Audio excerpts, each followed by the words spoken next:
विजय विक्रम सिंह जी, अमेठी से। वल्लभ राधा वल्लभ श्री हरिवंश। पूज्य गुरुदेव, आपके चरणों में चरण स्पर्श।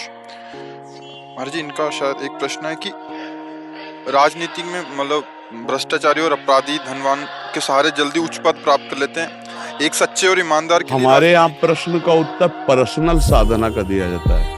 हम समाज के लायक नहीं हैं। हमारे पास जो आ गया और वो अपना पर्सनल उत्तर करता है तो हम उसे उत्तर देते। समाज में क्या हो रहा है इसके उत्तर के लिए और कहीं प्रश्न किया जाए हम उत्तर नहीं दे पाएंगे। हम उत्तर देते पर्सनल।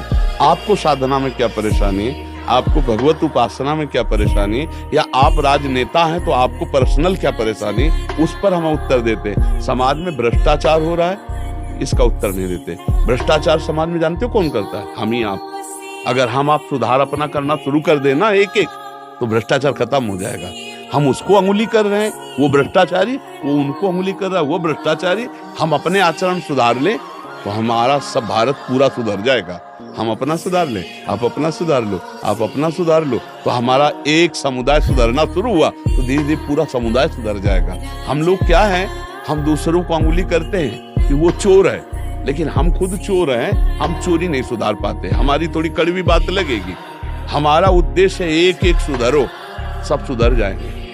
भ्रष्टाचारी बनाता कौन है? आप ही बनाते हैं। भ्रष्टाचारी बनता कौन? आप ही बनते हैं। आप बनाना और बनना छोड़ दीजिए तो हमारा भारत भ्रष्टाचार रहित हो जाए। खुली बात है। भ्रष्टाचारी को कौन बनाता है? अपने लोग ही तो बनाते हैं। तो भ्रष्टाचार बनता कौन है? अपने में से एक बन जाता है।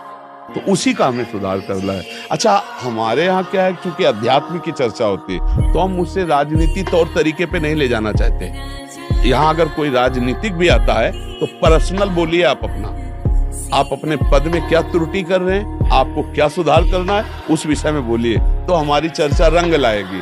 हम कभी ऐसी नहीं चर्चा कि महाराज समाज में ये हो रहा है तो हम क्या करें, हम चुप हो जाएंगे। आप बोलिए समाज में आपका क्या रोल है, आपको क्या सुधार करना है, उस विषय में हम चर्चा करते हैं।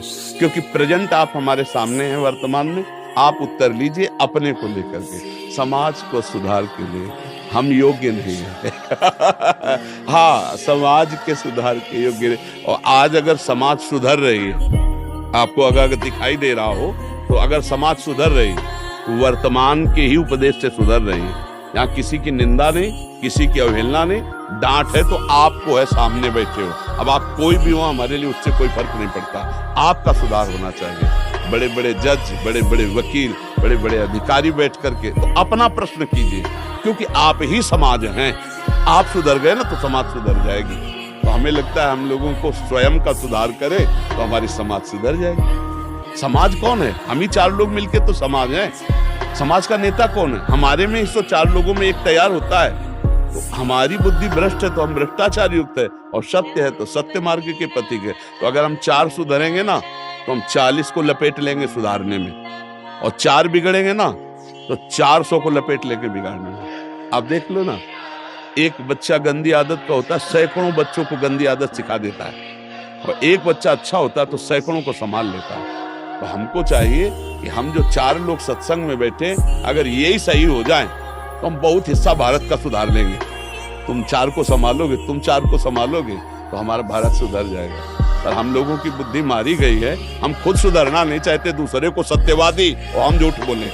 दूसरा ब्रह्मचारी हो, हम खूब विचार करें। हमारे लोगों की ये समझ हमको भ्रष्ट करती चली जा रही। दूसरों के तो हम दोष वर्णन करेंगे, दूसरों को सुधारना चाहेंगे, लेकिन हम अपने को सुधारना नहीं चाहते। इसीलिए न उपदेश रंग लाता है, न प्रवचन रंग लाता है, और न किसी भी तरह का भाषण रंग लाता है। अगर हम अपने को सुधार के बोलेंगे तो तुम्हारी खोपड़ी में हमारी बात चढ़ जाएगी और जबरदस्ती आपका सुधार कर देंगे। अगर हम सुधर के बोले ना, जो बोले और हम खुद अपने आचरण में वही उतारते हैं, तो आपके ऊपर भूत की तरह हमारी बात चढ़ जाएगी और आपका सुधार हो जाएगा। और अगर हम डुप्लीकेट बोलेंगे ना, अंदर रुपए की चाहत, अंदर भोगों की चाहत और वैराग्य की बात करेंगे, तो एक को भी वैराग्य नहीं चढ़ेगा, एक को भी हमारी बात नहीं रंग लाएगी। तो हमें लगता है समाज की छोड़े, हम अपने लोग अपना सुधार करें तो समाज का अपने आप सुधार हो जाएगा। राष्ट्र अपने आप उज्जवल भविष्य वाला हो जाएगा। क्यों भाई, आप क्या प्रश्न करना चाहते हैं? यही कह रहे थे कि एक ईमानदार आदमी राजनीति में कैसे सरवाइव करे। नहीं तो दूसरों, अगर आप केवल इतना प्रश्न करते तो हम ना बोलते। आपने कहा आज भ्रष्टाचार बहुत बढ़ रहा है, तो हर व्यक्ति हर नेता के पास जाओ, अगर वो ईमानदार अपने को ना बोले तो हमें बताना। जैसे आप बोल रहे हो कि एक ईमानदार सत्य आदमी राजनेता में कैसे जाए, तो आप यही शब्द सबसे सुनोगे, नहीं सुनोगे। कोई अपने को कहेगा मैं भ्रष्ट लेता हूँ, आप बोलो को बोलेगा, कोई कहेगा तो कोई आपको भी कह सकता है, लेकिन आप सत्य में चलोगे तो आपको कोई पराजित नहीं कर सकता, आप प्रकाशित हो जाएंगे। आप कोशिश कीजिए।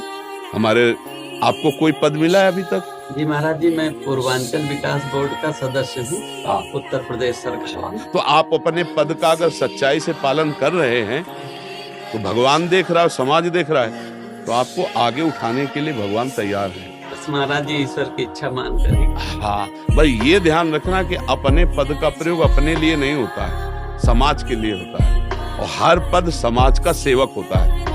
हर पद हमारी समाज का सेवक पद होता है, चाहे वो कोई भी हो, वो सेवक पद ही माना जाता है, नहीं माना जाता है। अगर इस भाव में आप रहोगे कि मैं समाज का सेवक हूँ, तो बहुत बड़ी सेवा मिल सकती है।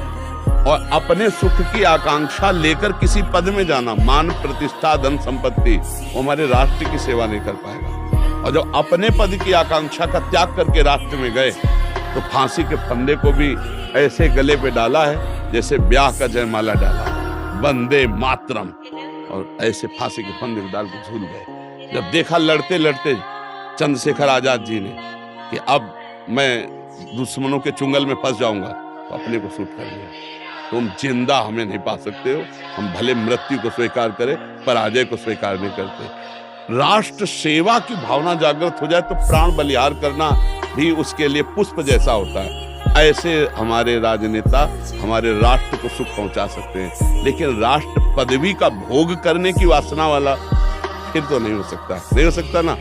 तो राष्ट्र पदवी के भोग का त्याग करके जो पद मिला है, ईमानदारी से आप करो, आगे बढ़ाने वाले तो हरि है, वो आपको भी देख रहे हैं और समाज को भी देख रहे हैं। आप सच्चाई से पद मार्ग में चलो, कहीं कोई त्रुटि ना होने पावे, तो आप आगे बढ़ जाओगे।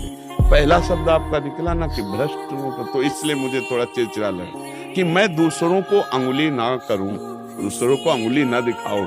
हम स्वयं आगे बढ़े तो हमारे आचरण दूसरों का मुंह काला अपने आप कर देंगे। जो असत आचरण से चल रहे हैं, हम उदाहरण होंगे उनके, यदि हम सत्यता से चले। और कल अगर वो सुधर जाएं तो वो भी सत्य हो सकते हैं ना। तो दोषी कौन? जो दोषों को स्वीकार कर रहा है। अगर वो दोषों को छोड़ दे तो निर्दोष ना हो जाए, तो कोई भी भ्रष्ट नहीं है, कोई भी भ्रष्ट नहीं। हमको कोशिश करना है कि हम ऐसा प्रमाण बने, ऐसा उदाहरण बने कि जो भ्रष्ट आचरण में, वो भी भ्रष्टता का त्याग कर सच्चे देशभक्त बन जाए। तो हम सदैव ये कहते हैं, किसी के ऊपर घृणा मत करो, किसी को दोषारोपण न, जैसे कोई शराबी है तो घृणा मत करो, उसे प्यार करो, उसकी शराब छुड़वा दो, बहुत बढ़िया आदमी हो गया, नहीं हो गया। हाँ, तो हमको क्या करना, अपने राष्ट्र को यदि उज्जवल और मजबूत बनाना है, तो घृणा और नफरत से पहले हमको दूर उठना पड़ेगा। हमें जो भ्रष्ट है उनसे भी हाथ मिलाना होगा, और अपने सत्यता के परमाणु उनमें डाल के उनकी भ्रष्टता हटानी होगी, तो वो भी हमारे देश के सेवक बन जाएंगे। ऐसा हमारा भाव रहता है कि हम सब बदल सकते हैं, हम सब सुधर सकते हैं। एक बार सुधरने की कोशिश की जाए और इतने महान बनिए अंदर से आध्यात्मिक कि सामने वाले का परिवर्तन कर दीजिए, सामने वाले को दोषारोपण न कीजिए, उसका परिवर्तन कीजिए। ये हमारे यहाँ का सिद्धांत है अध्यात्म का, कि हम किसी की निंदा न करें और निंदनीय दोषों को उसके दूर करवा दें। जैसे हम आपको देखें, हमें लगता है आप नहीं छोड़ पाओगे हम जो कह रहे हैं, तो हम भजन करेंगे और वो भजन आपको देंगे, और फिर प्रार्थना करेंगे कि प्रभु इनकी बुद्धि शुद्ध कर दो। तो वो भजन और प्रार्थना दोनों आपका परिवर्तन कर दे, तो आप मान हो गए ना। यही तो हम चाह रहे थे, ये हमारा उद्देश्य रहता है। किसी को नीचा दिखाना या किसी की निंदा करना या किसी को भ्रष्ट कहना, ये हमारे पतन का कारण बन जाए। हमको उत्तम बनना है और हमारे राष्ट्र को उत्तम, हमारे राष्ट्र में जो भी हैं वो हमारे घर के हैं, कोई दूसरा नहीं। अगर गलत है हमारा भाई तो हम उसको सुधारने की चेष्टा करेंगे, लेकिन है हमारा भाई, है हमारा भारतीय, हम उसको इस दृष्टि से नहीं दे सकते कि उसकी निंदा करें और उसकी हानि। हम चाहेंगे जैसे हमारा भाई गलत है तो हम उसको सुधारें और गलत रहित होकर के वो अच्छा आदमी बने। ऐसे हमारे राष्ट्र का हर नेता, हर समाज मेरा भाई है, भारत माता की हम एक संतान है सब। तो हम दोषारोपण न करके उज्जवल भविष्य की उनकी कामना करें और स्वयं अच्छे आध्यात्मिक राजनेता बने। अध्यात्म और राजनेता दोनों मिलकर तब हमारा काम बनता है। ठीक है ना? हम